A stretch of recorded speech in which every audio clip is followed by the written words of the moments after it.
WPTV. Welcome back to the desk. The baseball season is in full swing, and after a wild first weekend, now when I mean wild, I mean very, very wild. We have Joe, Jimmy, and Anthony here to break down everything and give us some of the signs from behind the plate. But Joe, let's go to you first. Biggest story in the MLB, I think this was game 2, the Cincinnati Reds and the St. Louis Cardinals. They had a little bit of fisticuffs, but no punches were thrown. Nick Castellanos is like a madman now. He might have a most wanted sticker in St. Louis. Joe, what is happening? What is going on? Oh, wow. So let's break this one down here. To start off, Castellanos got on first base and got on the bases after he was hit by a pitch. And then we're going to go to the highlights of what happened very shortly after here. Wild pitch goes to the backstop.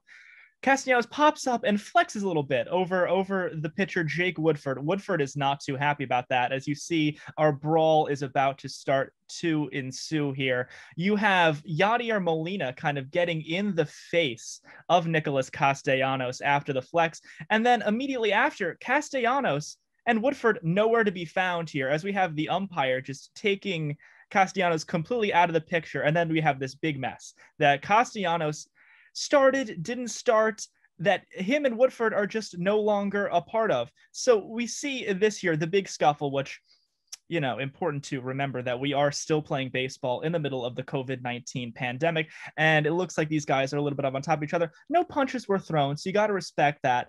But Yadier Molina, as always, getting in the thick of it, getting his nose in all of these instances, and the Cincinnati Reds, it's kind of par for the course for them at this point to get involved in these brawls. So Castellanos is facing a potential 2-game suspension for this. Personally, I don't think it's justified. As you see here, all he did was pop up after the slide and flex a little bit, and then he was off. And then he was off doing his own thing. He was out by the dugout. He wasn't even involved in the bench clearing activity. He's going to appeal. I think he's going to win. I'm curious, Jimmy, Anthony, what do you guys see here? This is wild, and I love it. I love drama in baseball. It's one of the best things about baseball.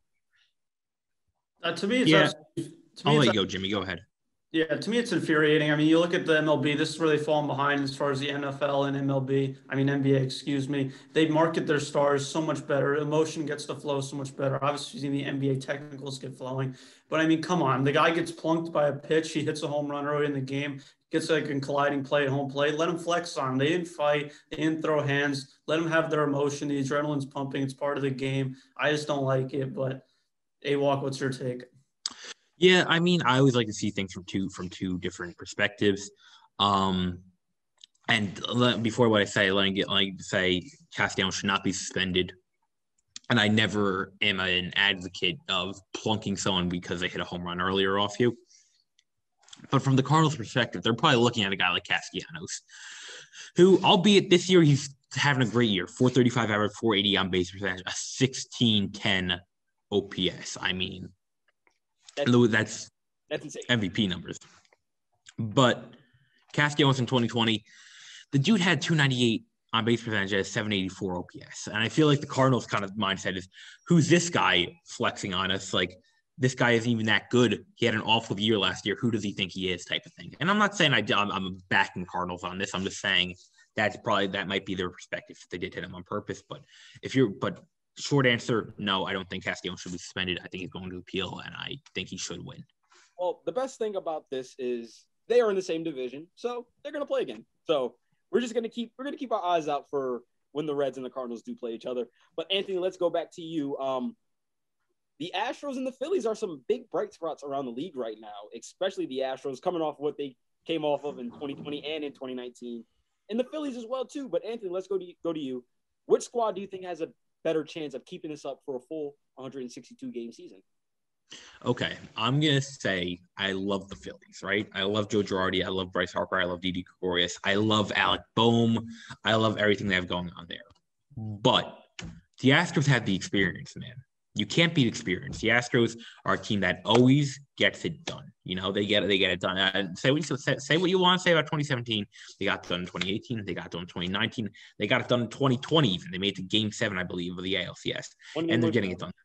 Yep. And they always get it done. And I don't know whether that be Lance McCullers doing what he does, Zach Greinke doing what he does, Alex Bregman, Jose Altuve, Carlos Correa is having a great year. whatever it may be, the Astros put wins on the board, and that's been the theme, and I expect that to continue. Joe?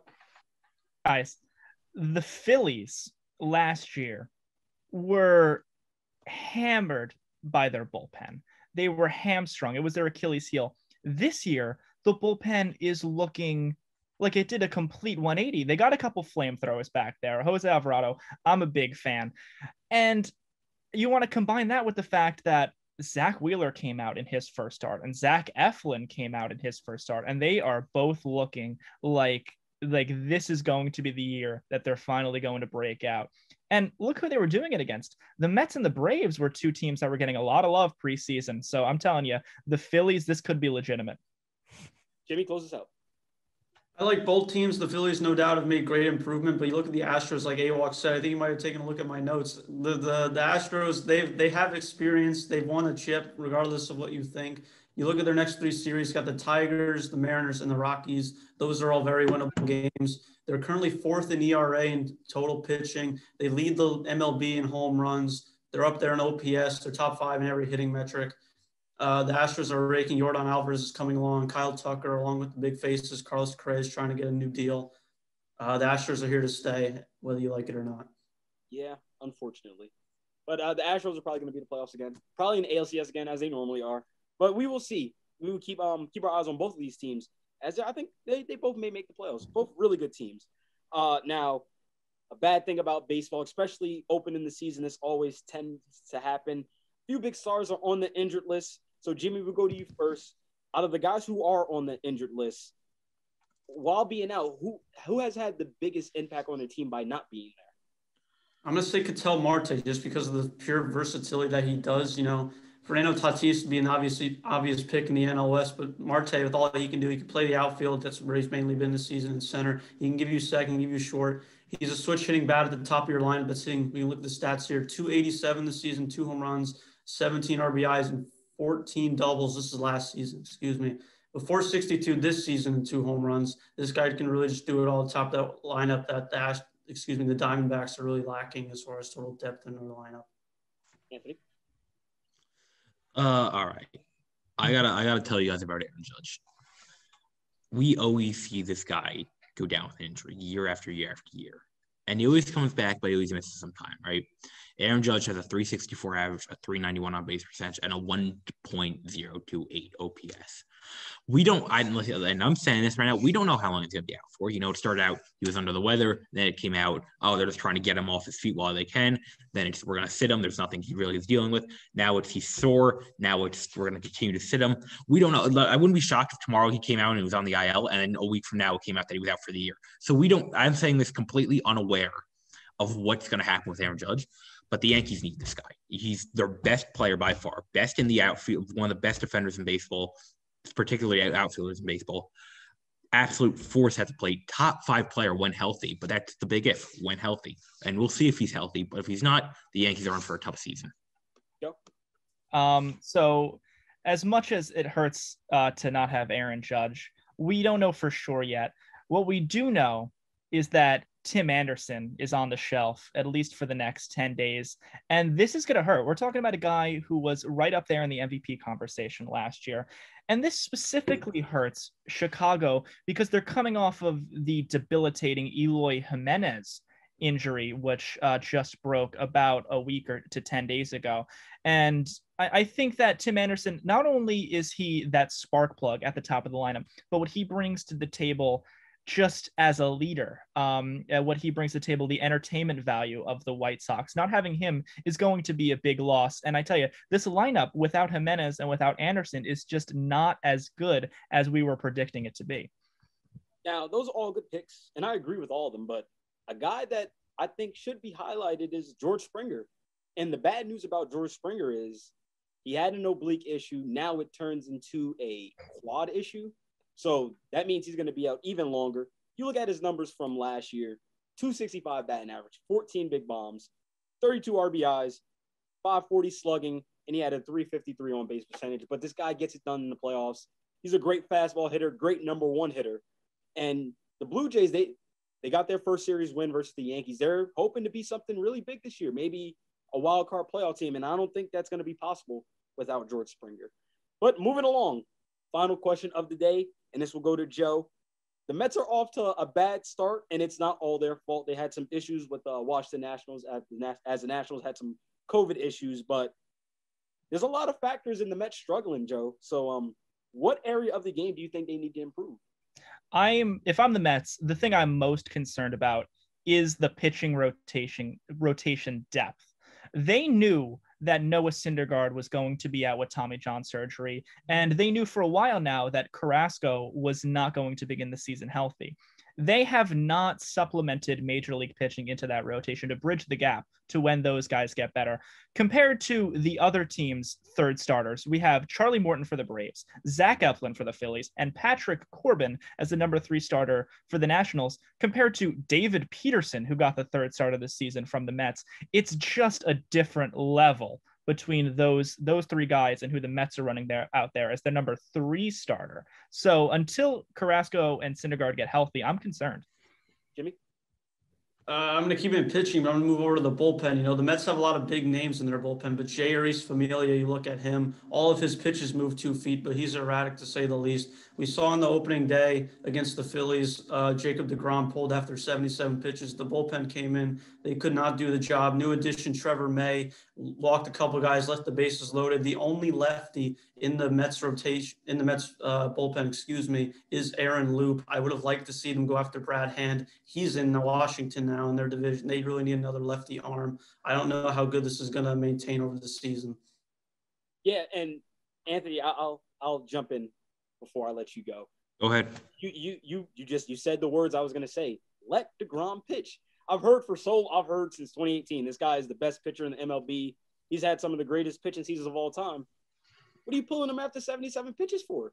I understand analytics. Let's save his arm. No, they lost that game because they pulled Jacob deGrom from the game. I don't understand that from the Mets. And I guess this is a trend with Jacob deGrom. He pitches good for 5-6 innings. Mets give it up. But look, keep the guy in the game. Look, I understand the analytics. His shoulder's not going to fall off. He can pitch 220 innings. Let the guy pitch. Anthony, close this out, though. I don't understand that. That's your ace. Let the guy pitch. I don't understand it. All right. 3, 8, 2, 3. You want to know what that is? It's not my phone passcode.